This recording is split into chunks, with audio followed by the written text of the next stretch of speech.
Alrighty guys, it is Qaaman here today, and I'm bringing you my episode 54 review of Dragon Ball Super, and my voice might be a little bit hoarse today. I'm a little sick, but I'm going to give you guys a double Super episode review today. So without wasting any more time, let's get straight into this video. And for those of you who are curious, I am reviewing episode 54 before I watch episode 55. So let's get straight into this video. So there are three things that really happened with the plot this time. The first thing is that Whis, Beerus, and Goku are pretty much arriving after meeting Zamasu in Universe 10, after making some discoveries. And during this discovery, they pretty much notice that although his ki is similar to Black Goku's, it's not really enough to pinpoint him as Black himself. We also see throughout this episode that Trunks is training with Vegeta, and we also see a huge conflict between Zamasu and Gowasu in discussing the creation of another time ring, and we also see a clash in the level of morality between both of them as well, as Zamasu is considering destroying the Babaris. Now, the thing I wanted to point out the most is that in the case of Vegeta and Trunks, we're starting to see the beginning of Trunks trying to become stronger himself in order to oppose Black or any other threat as seen with Vegeta. And the reason why I'm saying this is when you look at Trunks, he was being extremely impressed with both Goku and Vegeta in terms of power, and was kind of saying, oh wow, with these two guys around, I really wouldn't have to do anything. And although Vegeta didn't actually read his mind per se, you kind of got the impression that Vegeta was kind of being, at least noticing a level of complacency with Trunks, which is why I felt that was really interesting, how as a father he obviously wants his son to help defend his own world, which is one of the reasons why Vegeta gained respect for future Trunks in the first place, even more so in some ways than his own, son from the current universe that we live in. So I thought that was a good little contrast. Now, in terms of Zamasu, as I was saying before, we're starting to see significantly more of an evil essence from him. And we kind of saw this in the episode before, where we saw him discussing with Gowasu in terms of the true intents of the humans and the morality of the human beings.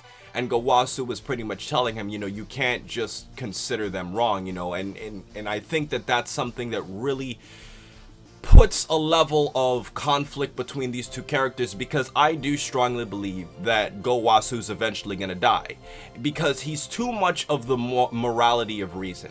And if you look at a show like The Walking Dead, for those of you who are not familiar with The Walking Dead, I'm not gonna say which character, but let's just say there are two characters in that series that I would say are a little bit older that eventually died, and one of the reasons why I think so is because these two older characters were the morality of reason, and if you have these two characters around, you can't really have the characters develop as much and go through the chaotic presence of their universe. And I think that that's one reason why I think Gowasu eventually has to go, because he's directly opposing Zamasu's will, and I feel that's really important.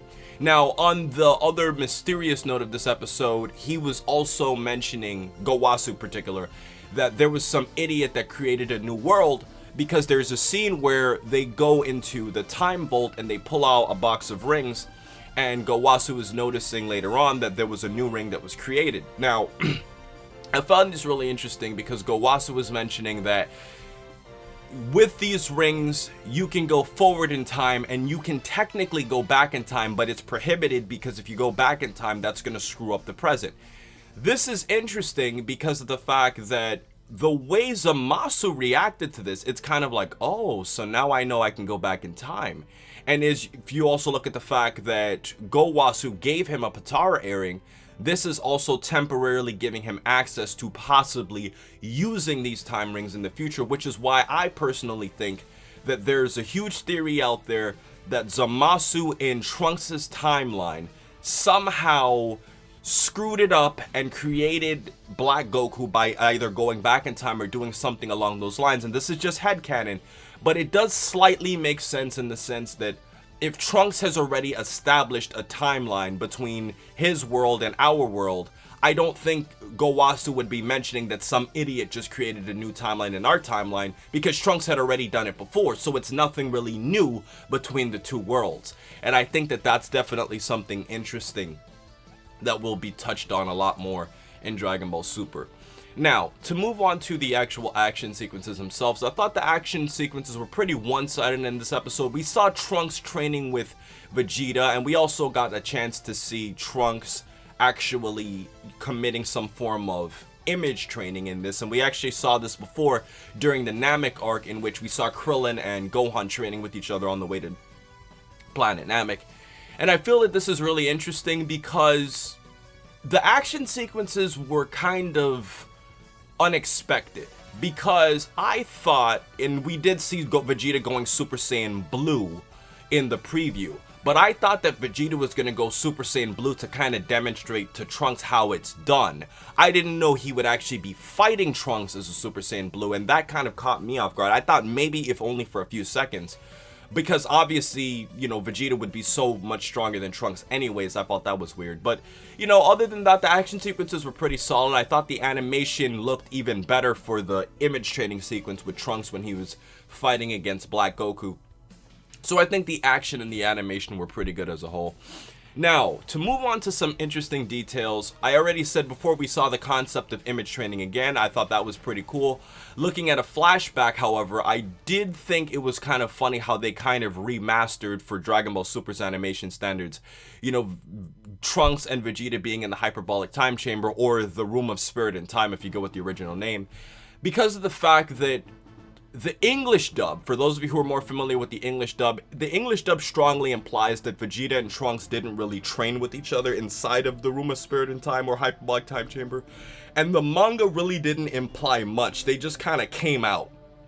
And the Japanese dub was a lot more similar to the manga in that essence. So it's kind of weird, because if you grew up with the English dub, you wouldn't really realize this commonality, that the whole concept of Vegeta kind of being separate from Trunks didn't actually completely exist, at least to the same extent. And if it did imply it in the manga, it was only to a slight extent, in the sense that, you know, Trunks and Vegeta are both kind of reserved people, and that was kind of the only thing that was kind of implied from both versions. Now, in this episode, we also see that Trunks notes at the power of Goku for fighting Beerus before. Now, I think this was very important. With Trunks noting the power of Goku, and as I said before, Vegeta, this is causing a small concern that I talked to with Geekdom and Hail Zeon when I was in Tampa a few weeks ago. And this is going along the sense that Vegeta and Trunks might actually end up defeating Black Goku. And this is actually a very sad sign, because from looking at the training sequences, it seems like Super's trying to do two things. It's like they're trying to prep Trunks up to defeat Black, but at the same time, they're also indicating that Goku and Vegeta are so much stronger than Trunks and Black that Trunks can't really do anything about it. And that's kind of weak, because if they were to do a good story, you would want Trunks or somebody else to defeat Black. But if you're just going to make Goku and Vegeta do it, then it's kind of like, alright, well, you're just doing the same thing you did in the Resurrection of F Saga. You know, the sense that Gohan, Piccolo, Krillin, everybody else is so much weaker than Frieza that they really can't do a thing to him. And Vegeta and Goku are so much stronger than everybody else. They're really the only two people who are relevant. And I've always used this analogy before. It's kind of like Digimon Season 4? Was it 4 or 3? The season where the humans pretty much became the Digimon. It reminds me of that in the sense that Takuya and Koji are so much stronger than everybody else. At some point, the other characters kind of become irrelevant. And that's one little concern I'm having with Dragon Ball Super. And I'm curious to hear your thoughts in the comment section below. So, in terms of memorable moments, just to mention these quick two ones, I think it would have to be when Trunks headbutts Vegeta. I think that was pretty funny, because I think that moment was very similar to the moment we saw with Kid Trunks and Vegeta in Dragon Ball Z, in which, you know, Vegeta pretty much says, if you could land one blow on me, I'll take you to the park. And then Kid Trunks manages to land a blow on him, and then Vegeta like knocks him really hard, and Trunks starts crying, and then Vegeta kind of gives in to him. And I thought that was kind of like a little flashback to that. And we also see another moment where Vegeta is, you know, pretty much laughing at becoming a Super Saiyan 3 when Trunks is saying, oh, what are you going to do become a Super Saiyan 3 like Goku? I thought that was funny, because Dragon Ball has been teasing this Super Saiyan 3 Vegeta thing for a long time. And it's just funny because they could have shown Vegeta becoming a Super Saiyan 3 just to prove that he could possibly do it, but they just kind of winked it off and just said, at this point, Super Saiyan 3 is so irrelevant, there's really no point in him doing it. And I thought that was kind of interesting, just like they did for Gotenks, how Gotenks could theoretically go Super Saiyan 2, but there's really no need for him to do it. So overall, I thought this was a pretty solid episode. I definitely had a lot to say in this one, as you guys can tell. And with everything in this episode, I would say it was solid. I think it sparked a sense of mystery with the time rings, and I also think it had some funny humor in it when we also saw the Pilaf gang early in the episode, as, you know, Emperor Pilaf was kind of toying with Bulma's machine, and then she actually does not get mad at him, and we also saw Mai trying to, you know, kiss Future Trunks in her image dream. So I thought that this was a pretty solid episode. It didn't do anything really wrong with the series, and it actually created interest to watch more. So with everything said, I'm going to give it 4 stars. And in terms of my predictions, in terms of the preview, it seems that Goku's kind of requesting or like bowing to the Supreme Kai of our universe to do something. And because of that, and because of the ending where we saw, you know, Zeno requesting to meet Goku, I assume that Goku is asking to go see Zeno, and this would kind of make sense because of the fact that the way you look at the ending of the episode, Whis and Beerus seemed so in high regard of Zeno that I could only imagine that they would need additional permission for Goku to go. And in terms of the other prediction, I think the Kid Whis looking character might be an attendant from an alternate universe based on a similar design to Whis, as we've only seen these God of Destruction attendants looking like Vados and Whis so far, so I would only imagine that they kind of exist to be attendants for a specific purpose. So with all these predictions, I think this is pretty fun, and I look forward to seeing episode 55. So please remember to rate, comment, and subscribe. And remember, as I always say, to have a great day, guys, and I hope my voice was actually pretty good in this instance because it's a little bit hoarse. But I hope you guys enjoyed, and stay tuned for my episode 55 review, which will be uploaded shortly after this one.